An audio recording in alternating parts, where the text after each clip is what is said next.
মায়েরা ভাইয়ার আমার শোনেন, ওদের সব জায়গায় ধোঁকা, বিশ্বাস করেন ওদের সব জায়গায় ধোঁকা।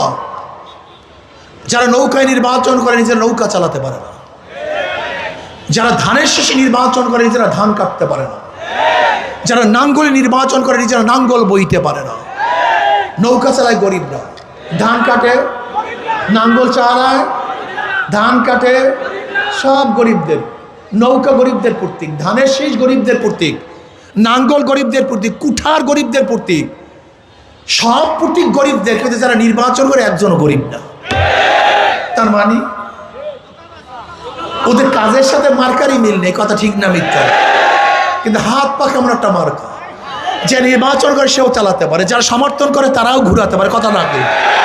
মহিলারাও চালাতে পারে, পুরুষরাও চালাতে পারে, বড়রাও চালাতে পারে, ছোটরাও চালাতে পারে। হাত পাকা বলার জন্য মুসলমানদের, হাত পাকা বলার জন্য হিন্দু বৌদ্ধ খ্রিস্টানদের। কারেন্ট ফেল করে, হাত পাকা ফেল করে না। সবাইকে শান্তি দেয়। কাউর মার্কা ঘুমের সময় বুকের উপরে থাকে না। দেখেন তো, কাউর মার্কা ঘুমের সময় বুকের উপরে, কলিজার উপরে থাকে না। একটা মার্কা যেটা ঘুমের সময় বুকের উপরে থাকে, তার নাম হাত পাকা। হাত পাকা মানে সর্বজনীন মার্কা, কুদরাতি মার্কা, সবার মার্কা।